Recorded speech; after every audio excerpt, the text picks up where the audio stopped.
Writing லெவல்ல பாத்தீங்கன்னா இது ஆடியன்ஸோட நேரத்தையோ காசையோ வேல்யூ பண்ணாத, அது பெருசா மதிக்காத ஒரு லெத்தாஜிக்கான படம் அப்படின்னு தான் சொல்ல முடியும். 30 வருஷம் முன்னால வந்த ஒரு படத்தை பெருசா எதுவுமே மாத்தாம, அதுக்கான மெனக்கடல் எதுவுமே இல்லாம, அப்படியே எடுத்து வச்சு ஏதோ ஒரு மாதிரி ஒப்பேத்தி ஆடியன்ஸ் மூஞ்சில விட்டெறியறதெல்லாம் என்ன நியாயம்? அப்புறம் கடைசியா இன்னொரு விஷயத்த சொல்லி இந்த வீடியோ முடிக்கலாம்னு நினைக்கிறேன். வீரம் படம் வந்து 2014ஆம் ஆண்டு பொங்கலுக்கு ரிலீஸ் ஆச்சு. அந்த படம் வெள்ளிக்கிழமை தான் ரிலீஸ் ஆச்சு. அது ஒரு சூப்பர் ஹிட்டான படம் தான்.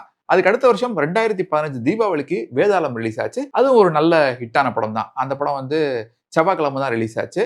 இப்போ சமீபத்துல 2 வருஷம் முன்னால கடைசி அஜித்துக்கு ரிலீஸ் ஆன துணிவு வந்து 2023 பொங்கலுக்கு ரிலீஸ் ஆச்சு. அந்த படம் வந்து புதன்கிழமை தான் ரிலீஸ் ஆச்சு. இந்த எந்த படங்களுமே எந்த வெற்றி படமே வந்து வியாழக்கிழமெல்லாம் ரிலீஸ் ஆகல. சரி, இப்போ அந்த படங்களை விட்டுருங்க. விவேகம், வலிமை, இந்த விடாமுயற்சி இந்த படங்கள்லாம் எடுத்துக்கங்க. இதெல்லாம் வந்து வியாழக்கிழமை ரிலீஸ் ஆயிருக்கு. ஸோ இதெல்லாம் எதுக்கு சொல்றேன் வியாழக்கிழமை அப்படிங்கறத ஸ்ட்ரெஸ் பண்ணி சொல்றேன் அப்படின்னா, உள்ளுக்குள்ள 750 ஸ்பேர் பார்ட்ஸ் இருக்குடா.